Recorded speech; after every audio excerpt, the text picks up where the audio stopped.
Welcome back. My name is Kit. And I'm Steve. And this is Streaming Things, a TV show. Wait, no. A podcast about TV shows. We're a TV show now? Holy Surprise, shit. Guys. We're on the air. No, we're a podcast, as you know, about TV shows and movies. We've got a very special movie for you today. The six-time Oscar winner, Kung Pao, Enter the Fist from 2002. This is one of the movies mandated by our dear patrons. They have the ability to force us to make an entire episode about whatever movie they want. And they chose Kung Pao, Enter the Fist, a movie that I had never seen. But with us today is a very special guest, a good friend of mine. You probably know his work. He goes by Cinema Joe on TikTok, just Joe to everyone else. And he's the host and owner of the House of Cinema podcast. Joe, thank you for coming. Thanks for letting me come to your podcast. I'm coming. You have, I don't think there's a better person you could have chosen for this podcast, if I'm being completely honest. Now, I'm not trying to sound arrogant or toot my own horn, but I have probably seen Kung Pao more than anybody else on this entire planet. I will just say that. I'm very excited to be here. How many times would you say you've seen Kung Pao Enter the Fist? Oh man. I mean, this movie came out, what year? 2003? 2002, I think. So I was the ripe age of 13 when I saw this. I probably watched it, at least 20 times in like 1 month. And now as an adult, I revisit this movie at least 1 or 2 times a year. So I've seen it upwards of like 40 times. That's the work you have to put in. And it's like we just talked about Tenet earlier, a movie that just requires multiple rewatches to really grasp the full complexity of the plot. And I think Kung Pao is the same way. Yeah, I would say you definitely need to be paying attention to Kung Pao to really get its messaging and understand its plot. Have to. But yeah, it's one of those movies that I watched with a group of friends. We saw it when we were 13, and it was like the greatest thing that's ever been released. And we watched it over and over and over again. And now I just watch it when I'm feeling a little blue, or if I've taken a little something that makes me relax and I laugh a lot, then I watch this movie. If you ever wake up one day and you find yourself going, it's time to pop on Kung Pao. I probably quote this movie every day of my life, if I'm being completely honest. At least one time of the day, I'm saying a quote from this movie. There's a quote that applies to every situation in your life. I'm just saying. I'm trying to think of a single quote that would apply to anything. So let's say you're playing, I play a lot of video games with my friends, and if we're playing like a battle royale, what happens, a quote that comes up very often is like, I'll say, my friend was like, I'm going to go over there. I'm like, you go over there. I'll go home. And I'll say that as a quote. Okay. Yeah, that's a good one. That's a popular quote. What's the Radio Shack line? Tell me if you see a Radio Shack. Yeah. That's a good quote. Do they have Radio Shacks in California? Do you know what a Radio Shack is? Well, okay, we're about the same age. Radio Shacks just don't exist, period, anymore, do they? Correct, yeah. They're just gone. It's like Circuit City. They're just gone. Gone. So you did know about Circuit City as well. Of course. I didn't know if that was just like a Midwest thing. Oh, no, they're all over, man. Yeah. Or when the guys they're practicing their kung fu, and they're like, one of us is wearing a push-up bra. We say that all the time. There's a lot of good applicable quotes in this movie. You proved me wrong. There was actually literally the day I watched this movie, so I haven't seen this movie since it came out in 2002. And earlier this week, I was going to watch it. I think it was like Tuesday when I watched it. I was at work, so in my mind, I knew I was going to watch Kung Pao. I'm on Reddit, and there's just a video of some kid trying to start a fight, and he gets dunked on immediately, right? And the number one comment is, we trained him poorly as a joke. And I remember laughing and then watching Kung Pao at home like, oh shit, that was a Kung Pao line. No way. That is weird. What are the odds? Kung Pao is life. There's so many things you can find out of Kung Pao. Yeah, so I don't think I saw this until yesterday, and I am in my 30s now, which is not the ideal way to first watch this movie. But I have an idea of how I think this is going to go. So I want to start with Steve, your overall thoughts, then me, and then Joe, because I want to crescendo into some positivity Okay. Is my plan, just from a sense that I get. Steve, what was it like watching Kung Pao? Well, before we get into my thoughts, I feel like we should we should make a sandwich here of positivity, right? Okay. This movie, the reason why we're covering it, and I don't even know if you know this, Cinema Joe. Can I call you Cinema? You can call me whatever you like. I go by Cinema, Joe, CJ, whatever you want. Wimplo. No, so the reason why we're covering Kung Pao Enter the Fist is because we have a tier on our Patreon where patrons can sign up for, and they can mandate that we watch a movie of their choosing. And this movie was actually chosen by one of our patrons, Huckleberry Cauliflower. Now, what I've been doing... It's actually my burner account, so it was me. Wow, it does say signed Joe. What? The signs were there all along. So what I've been doing is I've been trying to reach out to the patrons who have suggested movies to try to figure out why they chose these movies, to kind of know their story of what this movie means to them. And this is what Huckleberry Cauliflower wrote back. They write, "Hey, this is so exciting. Back in my middle school and high school days, the friend group that I was a part of would quote movies in our everyday life and during hangouts nonstop. This movie, alongside Anchorman, was the top 2 quoted movies, and it's so ingrained in me that I sing the Taco Bell jingle every time I see one of them, or laugh to myself while thinking, that's a lot of nuts. When I look at my pantry and see my Costco bag of mixed nuts. Over the years, that friend group has dissolved, but all of the references that pop up every now and then remind me of a happy time in my life. I feel that this will gain some emotional importance now that I will hear an episode on it, because over the last year or so, you all have provided me with countless laughs and happy moments, and so for that, I say thanks so much. Kung Pao aside, I just had a newborn and have been trying to figure out how to life again. But I can always count and re-listen to your Harry Potter episodes that pop out. Oh shit. That pop out the pussy line absolutely destroyed my wife and me in the best of ways. Whoa. On one of your recent Lost episodes to bring me a smile. Even on the most sleep-deprived of days, I think that about covers it. Thank you so much, Nick. So I guess that's your actual name, Nick. Nick loves this movie. I responded to that whole letter and said, thank you. I don't know who said that or how they could have said that during a Harry Potter episode, but I appreciate you. And they said it was you. And it was when Professor McGonagall turned from the cat into it. And I was like, oh, I can kind of see why I would say that. Oh, yeah. That makes sense. But Steve, I'm dying to know, what was your experience? Because Joe, what we had to do this week was cover Kung Pao, Action USA, and Tenet. So that's the triple feature that we assigned ourselves for the pod this week. So it's been a weird week, but what was it like having Kung Pao thrown in the mix? So, as I mentioned before, I first watched Kung Pao back in 2002 when it first came out. And, full, preface, all transparency, I'm not super ingrained into the culture of like old 1970s kung fu movies. I just don't have a lot of experience with them. I haven't seen a lot of them. So I don't have that love for the genre there. But when I watched it in 2002, I feel like a lot of the jokes went over my head. I wasn't really connecting with the source material, and I kind of hated it in 2002. Fast forward to this week, I sit down and I'm like, okay, I'm going to watch this movie with an open mind. It's been a while since I've seen a parody film.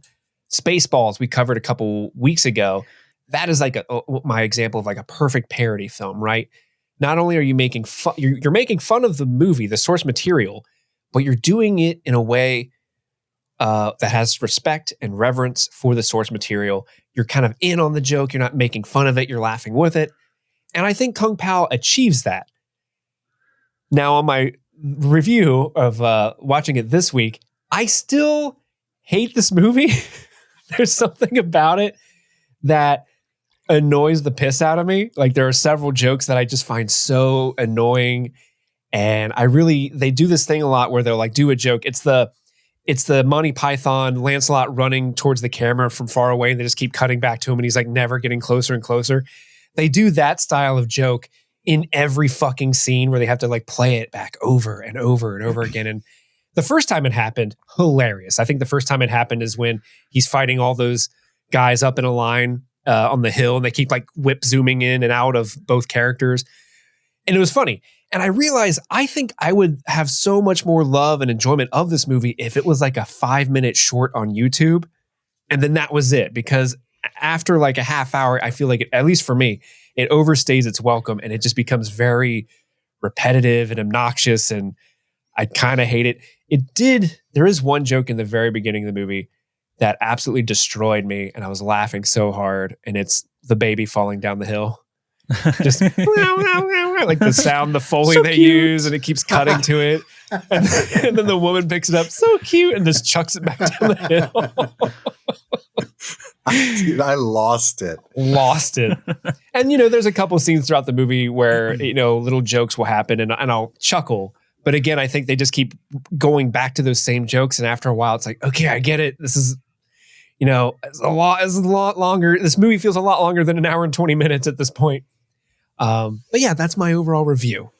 Kit, what is your thoughts on this movie? I did not know what to expect. I've never seen this movie. I don't typically watch trailers or anything. A lot of times my first experience with a movie will be like the autoplay scene that comes up when you turn on Apple TV or something and you select the film. It'll start to play while I'm like renting it or whatever. And other than that, I've had no experience with what the movie even looks like. And it was that scene where he's fighting the people in the line and it keeps like dolly zooming really quick on each. And I was like, oh, and then it zoomed in on the nipple. And I was like, okay. And I actually had downloaded a poster to post on Twitter that I was watching it because I'm chronically online and saw him with the gopher chucks. And I looked at my wife and I was like, this is going to be fucking miserable. Come on, you get an up close shot of the gopher spinning in the air. It's the best. I didn't know. However, I probably laughed 4 times in the first 5 minutes, like pretty hard. And she was feeding my daughter and I looked over and I was like, this is actually kind of fucking awesome. And I haven't like goofy laughed like that it's been a few months. I can't remember the last like really funny movie I saw. And so I can't deny that objectively, if you want to use that word, I'm like, this is pretty terrible. But I laughed a lot throughout. And about halfway through, it took me an embarrassing long time to realize what I think is the case, that this was an actual kung fu movie that he edited and cut up and just put himself in. And about halfway through the movie, I realized that's what was going on. These were like, this was a serious movie that he was just overdubbing with goofy shit. And I was like, this is kind of fucking genius. And I really enjoyed it. I really did. I do think it's funny. I looked it up. I don't know if this is true. I think this movie cost $10 million. Don't know why that would be. Except maybe that at the time, like the cowl CGI and stuff and the green screen technology was really expensive. I don't know. That's where all their budget went, was that cow. I don't know. That's kind of wild. But other than that, it seems like a kind of a low budget, goofy masterpiece. I mean, it was written, directed, and starred Steve Odekirk, as I think. Legend, Steve Odekirk. And I was like, wow, that's pretty impressive. And I could just see, I have never been more sad than I was while watching this movie. Like I've never regretted being sober as much as when I was watching this movie. I wish I had seen this really high. I really do. Because it would be a masterpiece, or at least maybe seeing it at 12 would have been the equal to that. Either way, I was stone cold sober at 35 watching it, doing the best I could to have a good time.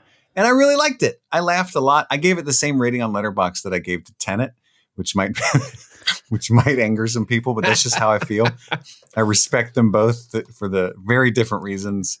Yeah, I had a blast. The baby was the peak for me at the beginning when I was like fully in, like, okay, fuck it.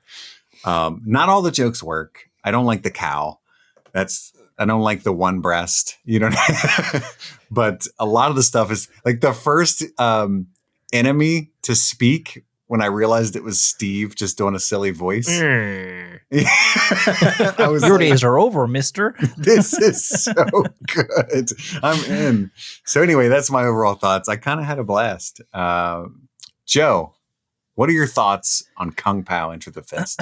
Well, let me convert you both to the Church of Kung Pao for a second. A masterpiece, if you let me say. The fact that it's dubbed over and like they're digitally composing people's faces over real life characters. Like this is a real movie. I own the original movie. I think it's called like Savage Killers or like Tiger and Crane. I own it, and a lot of it is the same. which makes it to me like an even more of a feat in terms of like that parody, which we get like, like you mentioned Spaceballs and Monty Python, like you get all these parody movies and they're just straight up parody. This is technically, I think, pretty impressive stuff what they're doing with the dubbing and the composing digital images on real people.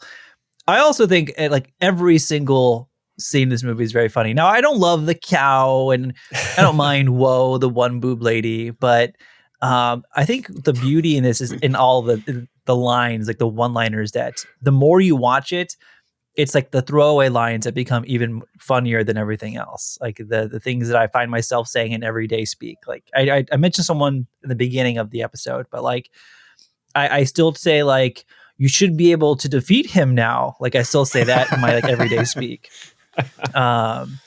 Betty has so many quotable lines. There's a lot of just like throwaway things like swing in a chain. Like it's just like stupid things like that don't make any sense, that make, I think, this movie so fun and accessible. Steve Odekirk, by the way, if you weren't aware, he's the founder of O Entertainment, which was responsible for Jimmy Neutron, the TV show and the movie, which I love. Jimmy Neutron, big Jimmy Neutron guy. Were you guys part of the Thumb kind of random Thumb Wars, Thumbtanic, Blair Witch Thumb? Do you guys remember those movies? Oh, yeah. Do. Thumb Wars. Yeah. That's a Millennium thing.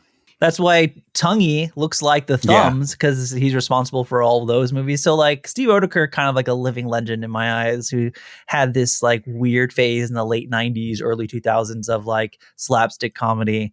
And Kung Pao is like the gem of the creme de la creme of his work, in my opinion.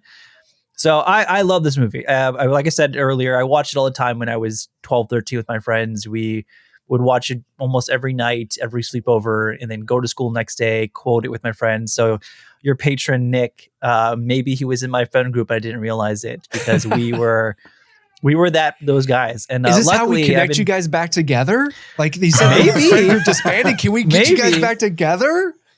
Well, I was going to say that one thing I will say, I'm so sorry, Nick, but my friends and I, we've been friends since middle school. We've never stopped being friends. I have had this 5 same best friends since middle school, and we still watch this movie and talk about it. When I had my bachelor party 2 years ago, we went to the mountains, got a cabin, took shrooms, and watched Kung Pao, and it was just one of the best days ever. So, big fan of Kung Pao. I'll be quoting it a lot in this episode. So prepare for that. Yes. Just prepare for that.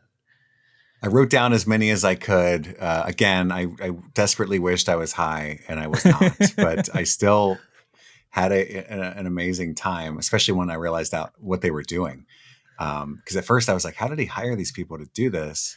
And then I was like, that's an old actual movie. It's pretty that's what genius. makes it so great. Because, you watch the beginning, like they fight in this house against a baby. It's so silly and dumb. And then like he lights the house on fire with like a Zippo lighter. And it's like little things like that. It's like, oh, he's using a Zippo lighter. Or they'll remember that scene. You hear like a doorbell. It's like, well, clearly there was never a doorbell in that scene, but they'll put random like doorbells in it.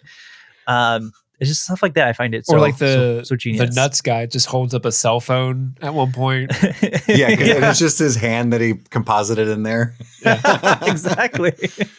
Yeah, so the movie opens with the family at dinner, which is, we later find out, the chosen one's family, right? And I wrote down a note: are we not supposed to be able to understand? I, to this day, don't know if something went wrong, but there were no subtitles for. Okay, so that's just the way that it is. That's just the way it is, I believe. You just gotta infer what's going on there. I was texting Steve like, is something wrong with my copy? Because I was panicking, because that's happened to me before, where I thought it was like by design, and my buddy was like, no, dude, like your subtitles were not working. So that was actually happening pretty recently with Anatomy of a Fall. I guess the digital version you could rent. There's like problems with subtitles right now. Oh, dang. Thing happening. But a man comes to the door. It's Master Payne. He's got the 3 triangles symbol of the evil council. He kills the dad. He kills everybody, I guess. He sees the baby. He says, the chosen one, right? Open your mouth. And then the baby, this is the moment right before the baby rolling down the hill where I was like, I think I'm in, because the baby's tiny hand reaches up from the crib and stops the knife. And he has this whole baby fight scene that kind of reminded me, Steve, of Yoda and Attack of the Clones. Oh, we're just like jumping Attack around. the Clones, right? Yeah. Yeah. I was like, as absurd as this is, I wonder if Steve is drawing the same connection because it's pretty similar. In the moment, no, I didn't draw that connection, but now that you say so, yeah, I totally see it. Yeah. And he kind of looks like that creepy baby from the old commercial. I don't remember which one, but he's like dancing in the womb. Oh, the Ally McBeal dancing baby? Is that what it is? There's a dancing baby in Ally McBeal that was really popular at the time that would just kind of like, be on screensavers and stuff during the 90s. Yes. It's kind of like that level. But he gets away, and eventually Master Payne decides to just leave and set the house on fire with the Zippo. And the baby like becomes a regular baby again outside the burning building. He's like, and then just starts rolling down the hill. I love it when they cut to the shot of it's clearly just a doll and someone's off camera, like maybe pushing it with a stick or something. So it's doing a weird little doll movement. That's so funny. It's like charred hair because it was in the fire. It's like ashy crawling towards the cliff. And he's just like tumbling down this rocky hill, crying, runs into that woman who picks it up and goes, so cute. And I was looking down at my computer to take notes, assuming that she just raises the baby now. And so out of the corner of my eye, I see her chuck this baby and look back up and it's just tumbling again. And I was like, this is fucking amazing. So then he grows into manhood. He's now walking the earth, looking for Master Payne, carrying the baby booties that his token of his childhood, wandering in search of the killer. He lives under constant attack.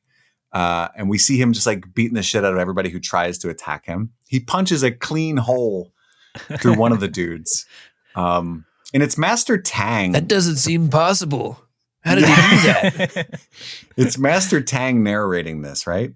Yes, yeah. Because at one point he narrates his own demise. Oh shoot! I thought anytime you heard that voice, I thought it was supposed to be his dog. Like his dog was narrating. I don't know. That would be I don't know why I got that impression, but I thought the dog was like, "Oh man, he just punched that guy's hole." The first time you see the dog, it's like you see him with Chosen One, and then it cuts to a wide shot at the very beginning when he's first a man, and then the dog's just gone. And I'm sure that's just a silly joke, but like I never really noticed when the dog's around. By the way, is that the same breed as the dog from Anatomy of a Fall? Is that Snoop? It looks like Snoop. It got the same coloring and everything. What if it is Snoop? Maybe. Historic career then. Yeah, the two best movies ever made. People keep asking him to open his mouth. Open your mouth. To identify him. We don't yet know why. We're about to find out. And then we get that whip zoom shot thing, that long joke that ends up on his nipple.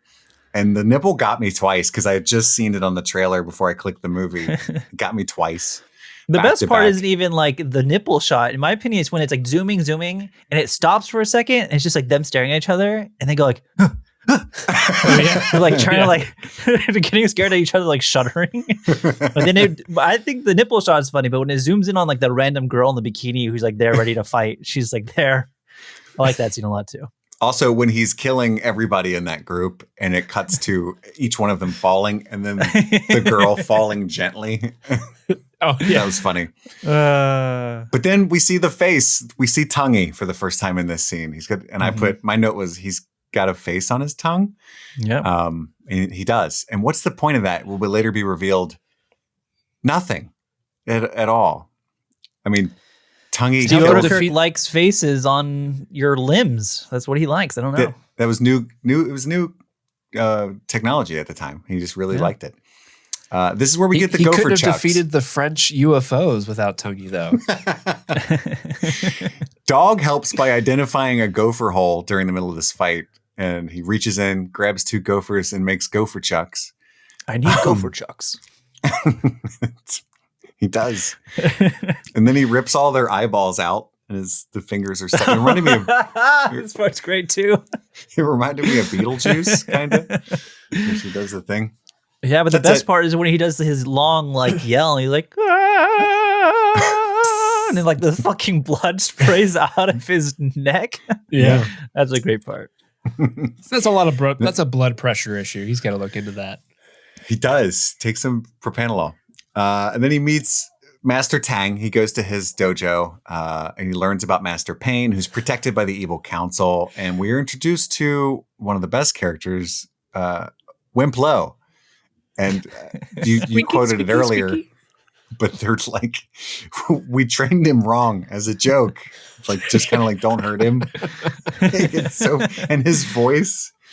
No, I will stay. But Master, you said I was the chosen one. Don't ignore him. I love the establishing shot of the crane school, and there's the people practicing their kung fu, and they're like, our sexual preference is our own business. Yeah, progressive movie for 2002, all right? It's Fuck true. yeah, Kung Pao is woke as fuck. I love it. Let's go. So when we're introduced to Ling right around this time, her whole thing is that she quick flash. I can't even say it. She quick flashes Chosen like she's into him, and he. So if you look, I'm pretty sure if you look really closely, I don't know what he actually. I think he says "I will stay" when he sees her. But if you look at the actual dialogue that he's dubbed over, it says "I like." He's mouthing "I like those," which is fucking brilliant. That there's like 2 layers of jokes because he's saying different things so that the dubs look real, like real dubs. I was reading in the behind the scenes that he actually had like a separate script on the day of shooting. So he would give the actors lines so their mouths would say something completely different. So they were saying completely different lines that mouth vaguely similar to their actual lines that they would ADR on later, which is I saw something honestly that said, impressive. I like the game Yahtzee or something is what he had the actor say. But the only one that applied to what was happening that I saw was him in that moment when she showed her breasts and he says, I like those. But his dub says, I will stay. But anyway, Joe, what were you going to say? Well, at this point, any scene you bring up, I'm gonna bring up the iconic quote from that scene because I think every scene has one quote you can pull that is either hilarious or applicable to life. In this scene with Master Tang, where he meets the Chosen One, I do like when he's like, "How far would you say you've traveled? Would you say 10 million?" Like that's a really good one. But also, I find myself saying to my friends a lot, I implore you to reconsider. And then Master Tang goes, okay. And then he takes him into the school. So I implore you to reconsider is a very good quote. I forgot to say this too. Like, of course I grew up on Monty Python and Mel Brooks. Even I would put in the Wayans Brothers movies, like Don't Be a Menace and Scary Movie. Like I love all that goofy shit. Even what's the one with Charlie Sheen? Hot Shots. Hot Shots. Yeah, loved all that stuff growing up. I think it's very similar, but also bad lip reading. Right? Love bad lip reading. Those videos are hilarious, and that's essentially what this movie is at its core. But like 15 years before bad lip reading existed, of course. So I just wanted to throw that out there. But yeah, I ate that up a lot as a kid because there's that scene where he goes up to Wimp Lo goes up to a guy. He's like, "Hey, who's that?" And he is just talking, but no words are coming out of his mouth. And he goes, "Yeah, I don't know." It's like a long sentence, but it's a 3-word answer. Yeah, and I get what what Steve said earlier. That is a joke they do return to often, but I fall for it every time. If I'm being honest. I don't want to gloss over the fact that Steve's opinion is the majority. This movie has a 14 on Metacritic, and was reviewed at the time to be. I think it got an award for the most painfully unfunny comedy or something I was reading. But hey, I think it was ahead of its time. That's all I it was. think so. The world wasn't ready. Incoming 5-star Letterboxd review from me. I'll just say that. You were. I looked. I don't even think you've logged it on Letterboxd. No, I was going to log it once the episode's out so I could link your guys' episode to the review. Okay. So if people want to check it out. So I was trying to get the consensus online and like nobody I follow has seen the movie because I was like, I like it. So he hears about the Fist of Fury. He gets, he starts training as the Chosen One, right? And there's this scene. My favorite part about the montage, because he's doing a bunch of really cool shit, but my favorite is when he's just randomly on a Bowflex. Yeah, because Bowflex was a big thing back then. It was huge. Yeah. Now I think it would be Peloton would be the same joke. By the way, there's a scene during the montage right before he fights Wimp Lo. there's just a random like creature. Yeah. Oh yeah. And it's never mentioned or brought back. It's just there. Never. Just there. What the fuck is that thing? It looks like one of the creatures from Flight of the Navigator or something, like when they finally get up to the UFO. Just wild. Maybe we'll find out in the sequel. Yeah, the sequel is coming, I'm sure. Tongue of Fury. He gets and Wimplo challenges him, and it's really funny because Chosen One like hates that guy, and he's like, "All right, fine." So they do like this little jump competition, and then they start to fight. It goes very badly for Wimplo. And Ling the whole time is like, knock knock. Ling the whole time is like, stop! He doesn't know how to fight. You're being mean. Face to foot style. How'd you like it? I'm bleeding. That means I won. There's also, I think this is at the same time. Is this the same time where Master Tang challenges? No, it's when Master Pain just wants to exhibit his skill. Yep. So he's being escorted into like the court of this dojo. And in the background, you can see a Hooters, which is great. And his skill is just to endure pain, to be kicked in the nuts and hit with sticks, and he experiences no pain. This is also where he reveals his real name is Betty. I just want to let that linger because that's about how it feels in the movie. No, it's so funny. It's so funny. Well, it's even funnier when like Master Tang calls him like, I forget what he calls him on accident, like a different name. It's like Sally or something. Sally, yeah. And he's like, the name is Betty, you son of a pig. The Betty. I think it's very funny. I like Betty as a name. I like the commitment to the bit in terms of like throughout the rest of the movie, he has like a name tag that just says Betty that's digitally painted on him. I didn't notice that until there's a point where he's like, he thinks he's killed Chosen One. And he's like laughing with his guy who keeps losing more and more toes. And then finally, eventually his whole foot. And he's like in this bar having a great time. Like, I love women. We should scam some chicks. Let's go scam some ladies. That's the first time I saw the Betty name tag was in that scene, and I fucking lost it because it's like kind of shittily digitally composited there, and it's like moving. Love it.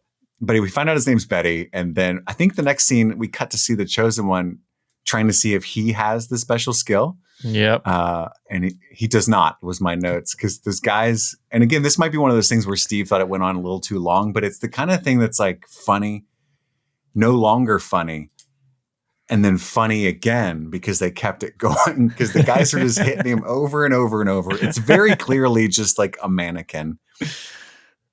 And they're like, what was the signal? Should we stop hitting him? And the other two guys won't stop. I really enjoyed it. And then they eventually sheepishly like, let's go. Oh, wait, that's right. He said he was going to throw us off his body and they all just lay on him. Okay. It would have been funnier if he just had been dead and the movie ended. Like that would have, as a YouTube video, that would have crushed.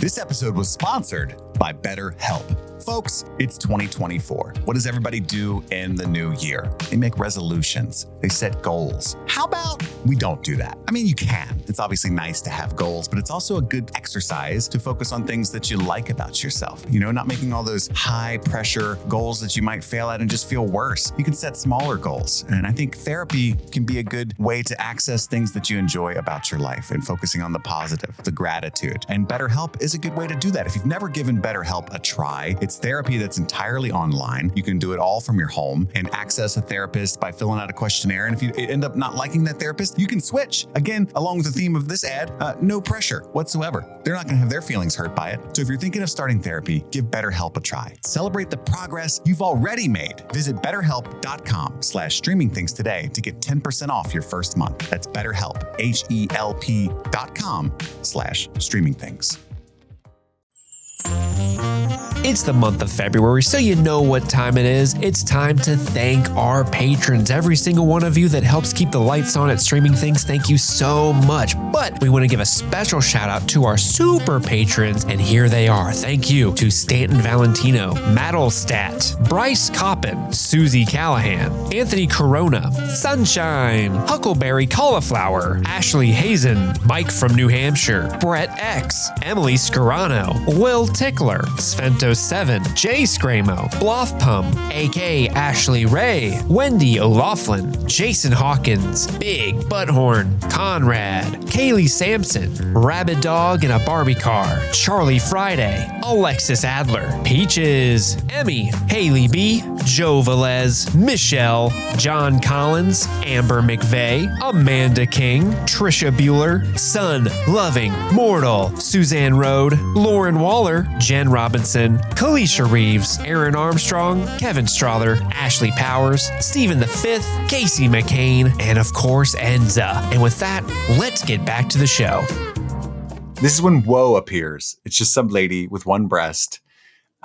She challenges him just to see what he can do. If you can't beat me, then you definitely can't beat Master Payne.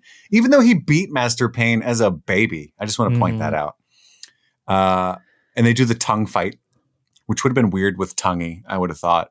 And she tells him, you need training, but beware the meadow. It's Betty's great protector. Avoid the meadow. And he's like, oh, okay. And then I think this is after Crouching Tiger came out. I believe it was like the next year, right? 2001. Because there was all that like top of the tree, graceful fighting kung fu in that movie. Because the way she tries to exit through the tree, I think is supposed to be a riff on that. And she just gets caught in the branches and she's just like, ah! It worked for me. I'm not ashamed. So then the next scene is where Master Tang goes to fight Pain. And he's just walking up Taco Bell product placement. He goes to fight Betty. That's I'm so sorry. Yeah, Betty. don't dead name him. It's Betty. All right? Don't dead name Betty. The Taco Bell product placement worked. That was hilarious. Enchilito, macho burrito. And we get the Hammer Time song. He likes to fight to these 80s hip hop songs. This time it's Hammer Time. And he beats the shit out of Master Tang. But luckily he gets away. He's too sick to fight you. Everybody pities him. And we find out very quickly that the Meadow Guardian is a cow that knows Kung Fu. My notes are, what the fuck? I vaguely remember this cow being like part of the marketing in trailers. Yeah, this cow was everywhere. On the poster too, right? Like it was a huge part of the movie. But no, he fights the cow. He almost loses until he realizes that he needs to milk it until it's completely emaciated. That's its weakness. That's how it works in real life too. You gotta just drain the cow of its milk, and that's what happens. Mm-hmm. Yep, it's gonna get in. It reminded me of that scene from Scary Movie where the guy ejaculates so much that eventually he becomes a skeleton. You remember that? Yeah. I see the criticism of the Moon Yu scene. I see it. I hear it. I respect your criticism. Oh yeah, Moon Yu's the cow's name. I forgot. Moon Yu, yeah. I think what I appreciate about that scene. Got that joke. See, there's some appreciation with the name Moon Yu. I like the kind of credit to the movie where they show like the bloopers of him fighting Moon Yu, and it's like him like sliding to grab the udders, but he like consistently misses the udders. There's like some like appreciation with what they had to do to get that scene done. Yeah, but it's a little bit of a silly scene. It's definitely what they blew their whole budget on, probably in terms of like the visuals. It's a very clear Matrix riff and parody. It doesn't work all the time, but you gotta respect it that they just went all in. They're like, all of our budget, this cow fight, like that in and of itself, almost it makes the scene funnier knowing that. It's actually wild to me. Like, who paid for this? You know, like they could have done the joke, the bit could have been done for $2 million max. I don't know what green screen was costing back then, but he didn't hire that many people. The footage has already been shot. He's just compositing. He's doing all the voiceovers himself, except for, I think Woe is the only one that dubs her own voice. I don't know. So I'm just kind of curious where the fuck all that, I think a lot of it was cocaine, if I had to guess. It's just my guess. But yeah, he defeats Moon Yu. with a master milking. I'll never say that again. And I apologize. And I apologize for saying it the first time. But he meets Betty at the waterfall after he beats Moon Yu. Ling's father interrupts. You're not ready. And then tries to help him fight. They both get their ass beat by Betty. Get their ass One bit. thing I learned. You're about to get your ass bit, son. One thing I learned about the iron claws is that they hurt like crap. Oh, by the way, another joke is in this scene that I'm kind of ashamed at how well it worked. But they're falling in the waterfalls. They're like, oh, it's water, it's everywhere, it's so wet. They fall down the giant waterfall, and then Ling's dad just goes, whale! And this giant fucking whale slides down after them. Also, if you like pause it in the right spot, you see the Titanic is in the water as well, which is really pretty. Yeah. It's there underwater. So that's something only many viewings on mushrooms would catch. Oh Right. yeah, I mean, when you're 13 years old watching it every weekend, you're pausing every scene and like looking for every little detail.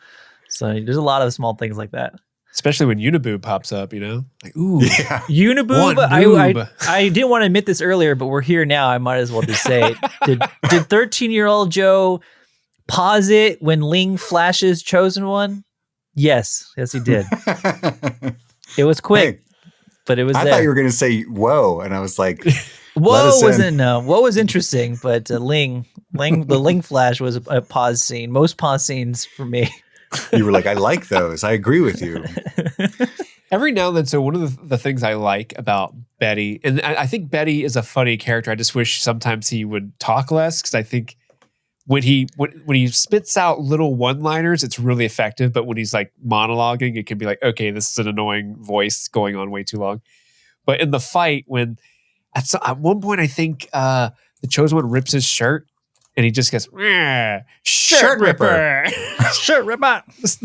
What if you rip my shirt? And He says that twice. Yeah. I think you can tell where Steve Odekirk really wanted like this whole 7-minute scene to work plot wise to lead into, that's part of his shtick, is that he's taking this actual movie and changing the context.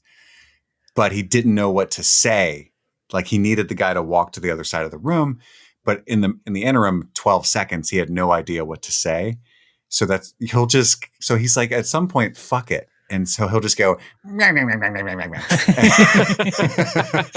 like that's sometimes works better than others. Like with Ling, it was Ling that was kind of driving me nuts.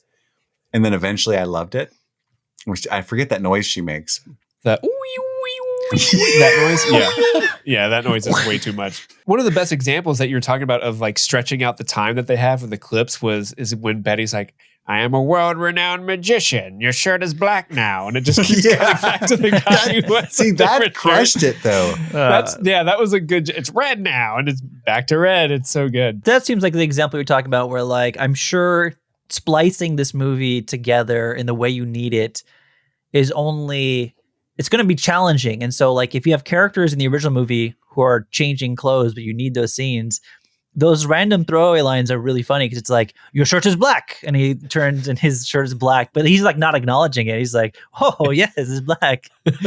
So I think I love those moments with Betty. I think his monologuing can get a little long sometimes, but I still find myself laughing at like his random Betty quips of like, I am a nice man with happy feelings. And it's just, or he like hiding we'll get to it in a second, but when he hides in the bush, he's like, cuckoo, cuckoo. I am also a bird. I am just a birdie too. that crushed. That nailed it. I think those work all the time.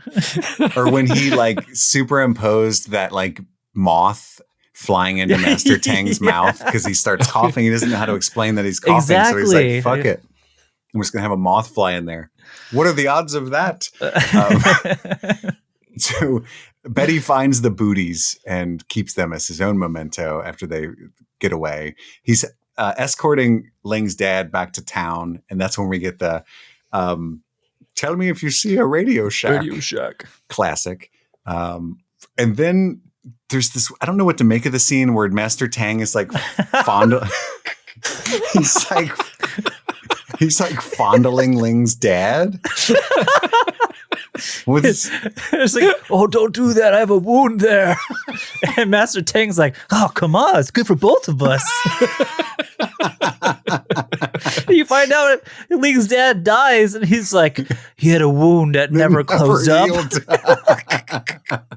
A terrible wound. So funny. So, Steve, I think essentially, I'm surprised you didn't like this more, because what Steve Odekirk is doing to this movie, this kung fu movie, because that was a real scene of the guy like doing some kung fu magic on the wound that he turned into that. It's essentially what we do to movies with our podcast. Oh, sure. Yeah. You guys fondle the podcast movies. We do, essentially. Yeah. So we cut to Ling talking about her dad, and he's been my dad my whole life. We were friends. We were friends. Yeah, that was the part we skipped over at the beginning when Master Tang is explaining like about like the prophecy, when he's like, oh yeah, right. I met somebody a long time ago, and he said it would be significant, and it does like that flashback. It's like it will be significant. Yeah. That worked for me every time. And eventually Chosen's just like, nah, we don't need to go there. It's fine. Just hurry it up.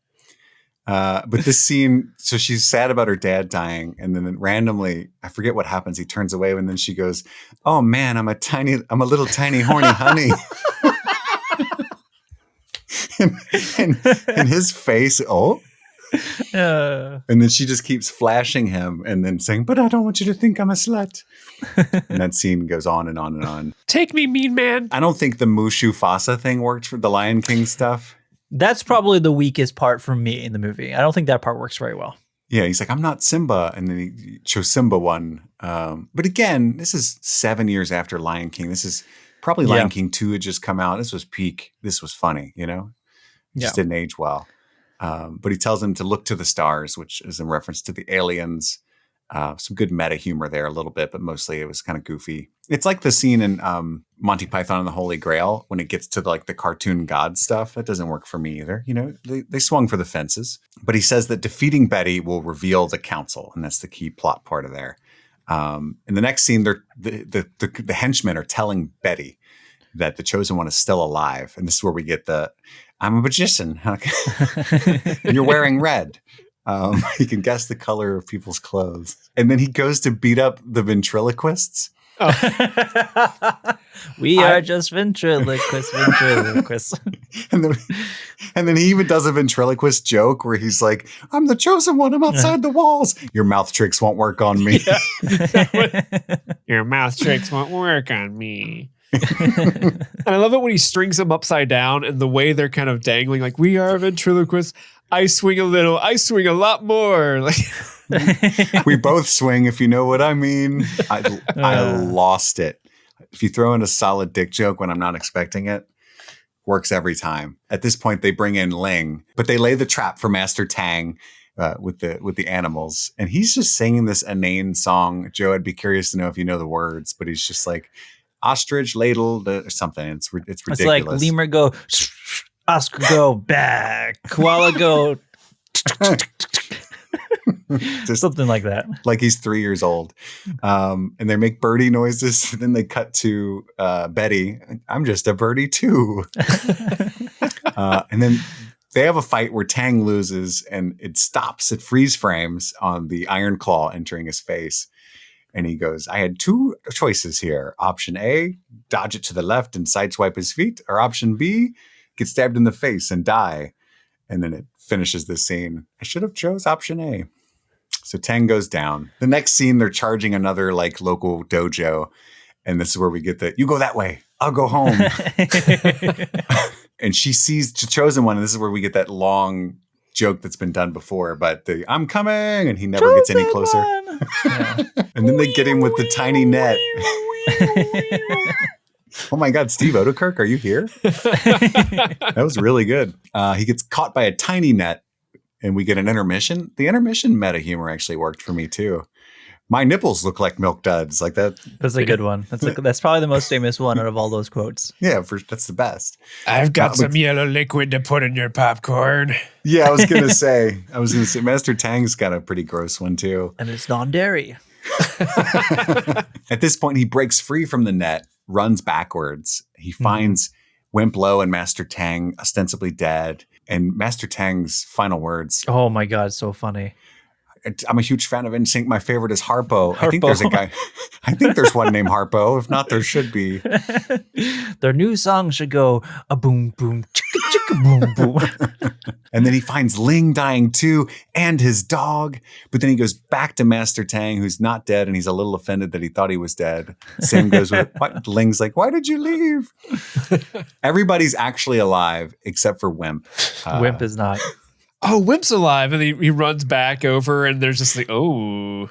You can just hear the flies buzzing. Yeah, then we get that iconic line of killing Don't is say it. wrong Oh, no. and bad. There should be a new word like badong. Does badong work for people? It works for me. Killing is badong. It is What badong. What about Gnodab? Not as good as badong, I think. Yeah, badong's worse. Okay. I want to drop badong out of context in a sentence. Just throw up my Kung Pao flag, see what happens. See what happens. This is when he puts the pyramid caps on the dummies to train because he has to. Oh my God, this seems great too. And it's funny because watching this up to this point, I never got the idea that like those that had anything to do with Betty or his power. But I was like, sure, I'll buy it. And he can't remove the caps because if you grab them wrong, they hurt your fingers. And his hands are all bloody. And then and there's this scene with Ling where she puts lemon juice. Do they hurt? And she puts lemon juice on him. He's like, no. What about now? And she dumps a bunch of salt. And she breaks a thermometer in his hand. It's mercury. And she's rubbing in my hair. He rubs in her hair and she starts singing to him. And then she sets them on fire. And then now he's able to remove the caps. And he's like, that's good because I was starting to think you were just a sadistic psycho bitch. Betty gets a letter from the council. And this is the scene where Betty walks in and he's like, you guys want to go scam some ladies? And he's all happy. What are you guys doing later tonight? You want to get some pizza? So he goes to their like evil spot and he's impressed by the echo. Now batting Mike Piazza. Sorry, it's just the echo, you know. And the council tells him the location and whereabouts of the chosen one. But he's like, no, I got it. Thank you, though. And the chosen one is thinking about Joe saying this earlier made me laugh, but the chosen one is like pondering how best to deal with Betty. And meanwhile, Ling's like, but you can beat him now, right? Because she's progressively getting more and more mad. She's like, but you should be able to defeat him now. And he's like ignoring her. He's like, but if I do the crane technique, then it leaves my poor precious nuts exposed. My tiny nuts exposed. You should be able to defeat him now. He's just trying to plan it out to make sure things could go wrong. Oh, one of the throwaway lines Steve was talking about earlier, like this is the epitome of that for me when it cuts to the establishing shot and it's just the kids going, we're children, we're children, we're children, we're children. That's one, I think of that one a lot. If we were playing like video games and like we're in like a city with kids, I always like, they're children, they're children. That one comes up a lot. And then the iconic, I can't even say it.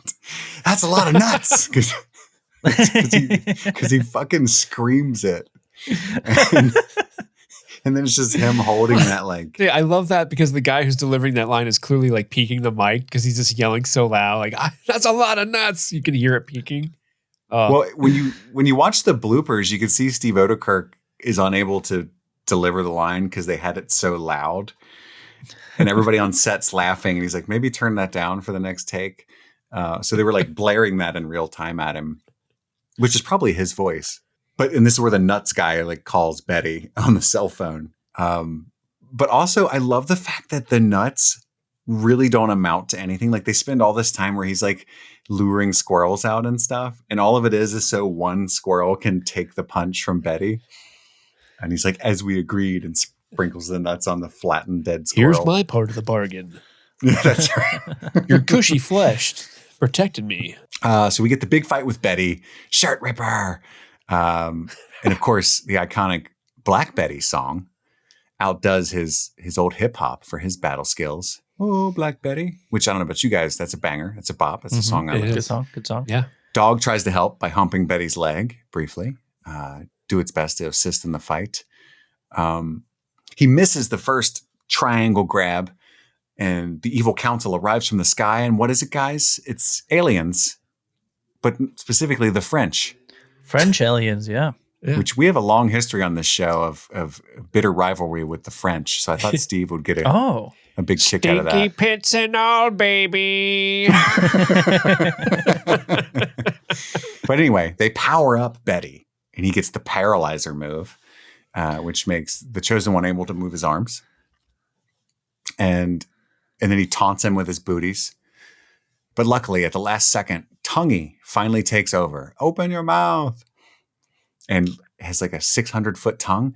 He wraps around the UFO and slings it to an explosion. And all the other, am I saying this wrong? But all the other aliens flee in fear of Tonguey's power. And luckily, the squirrel had helped absorb the blow. Yeah, he pulls out the caps and he starts squirting blood everywhere and bleeds. That's not what I thought would happen when he pulled the caps out, by the way. Did you guys see that coming? I mean, it's been a long time since you saw it for the first time, but I don't remember if I saw that coming, but I also didn't see a 600-foot tongue flying out of someone's mouth, wrapping around a triangle UFO. Also, I didn't see that one. So, What did you think was going to happen, Chris? I thought they were just like the source of his power, and like it would like weaken him, you know, like something would fly out and then he would be more vulnerable, and then he could feel punches or something. I didn't expect him to like straight. Like that was holding all of his life force in. You didn't expect him to fall down and hurt his tummy? No, hurt my tummy. Hurt my But that's tummy. true. As Joe points out, that is the most realistic thing that happens in that scene. And then Ling comes running up all happy and flashes him again. And then we get in the next episode what's going to happen in the sequel. The French invade. I think there's a Godzilla, some kind of kaiju. The Ling whole is like Punch Man. flying around too. Yeah. We don't know why. Yeah. The guy with the hole in him wants revenge. It's a lot. It's a lot. Moon and Yu shows up with barn animals. with all of his friends ready to do Yeah. battle. Yeah. I've been waiting for the sequel for 20 years. I don't think it's coming, Joe. Yeah, I think you're right, but I'm going to pretend like maybe one day. Everyone needs a reason to wake up in the morning. Exactly. Yeah. This is what I wake up to. I don't think it lost money. It just didn't do incredibly well. I'm trying to say you can still hold out hope. Some investor out there, somebody gave him $10 million to make it the first time.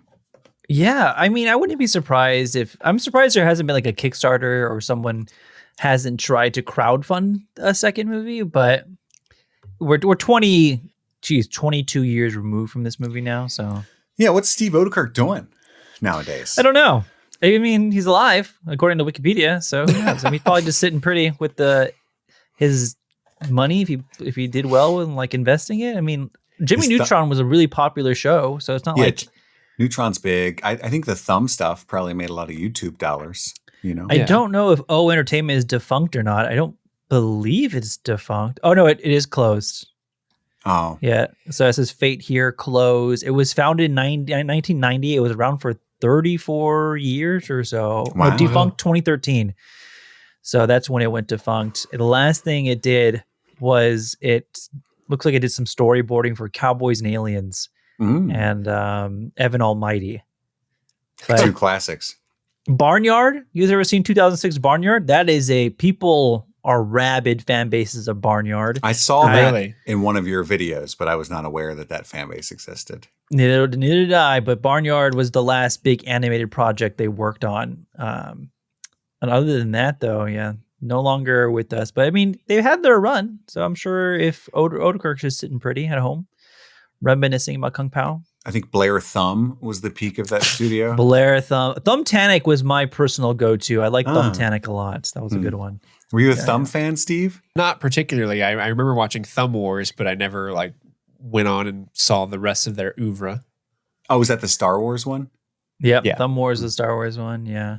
And were you a There we Trogdor the Burninator guy? Were you a Homestar Runner guy? Oh yeah, I was huge Homestar Runner. I had Okay.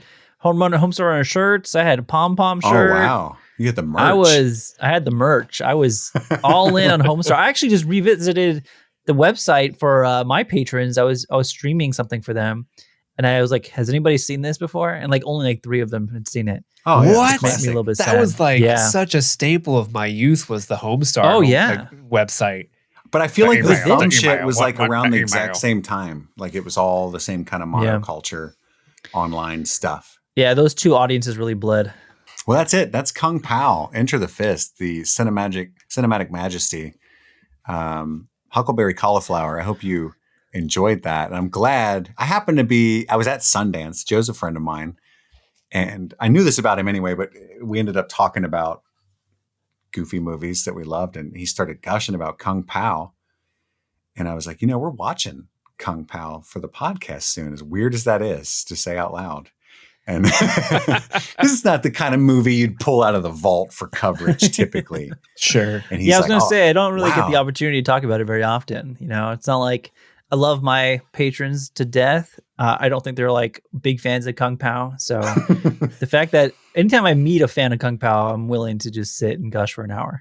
And honestly, I'm really grateful that I say this every time because it's true, but that I was forced to watch this.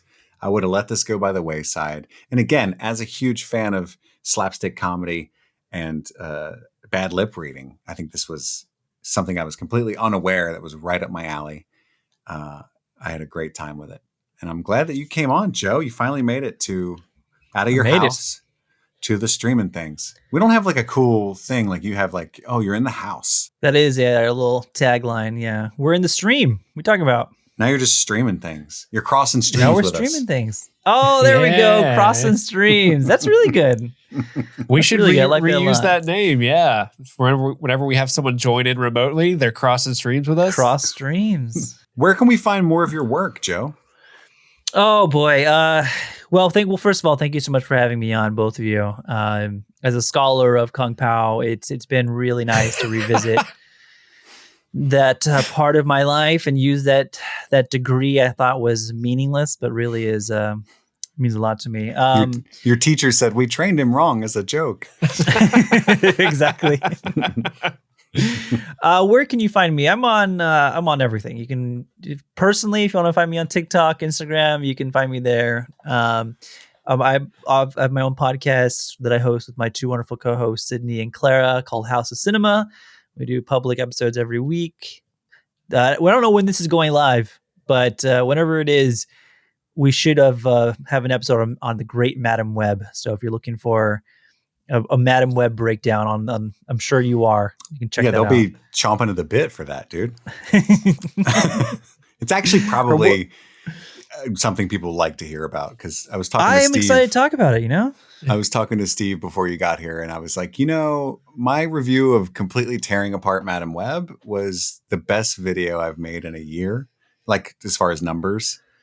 And that kind of hurts because it's like I take a lot of effort and pride in like trying to be positive in general and not bashing artists. And when I got home from the theater, I was so like tired and angry and whatever. I just ripped it apart and posted it and just didn't think anything about it.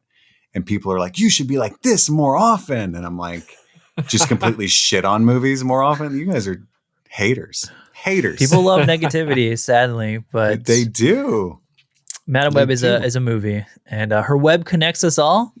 So if it's web in time. It's web in time. But yeah, that's where you can find me. I'm a fan of the House of Cinema podcast. Thank you. Sydney is one of the hosts there. She's also a friend of mine that I really, really respect. I think she's amazing. She's cross streamed with us before. She has. She's been on the show. There you go. I don't know super well, but they are very nice to me online, parasocial. And so I support the House of Cinema very much. And I know a lot of our listeners, I think a lot of you aren't familiar with their work. So I really, really recommend that you check them out. Really great people. Yeah. We'll all be in Austin together in the next less than a couple of weeks from this recording date. So yeah, I don't know why I did that. What you do in Texas. It is. Yeah, Steve will be there stuff. too. You get to see him in person. Steve's like me if I was cool. Perfect. That's very wrong. Yeah, we'll be in Austin. We'll do we'll all cross streams in Austin, Texas. We will. Let's as do they it. say. when in Texas. Thank you so much for joining us. I think that's all the time we have for right now. We got to go return some videotapes. So my name is Kit.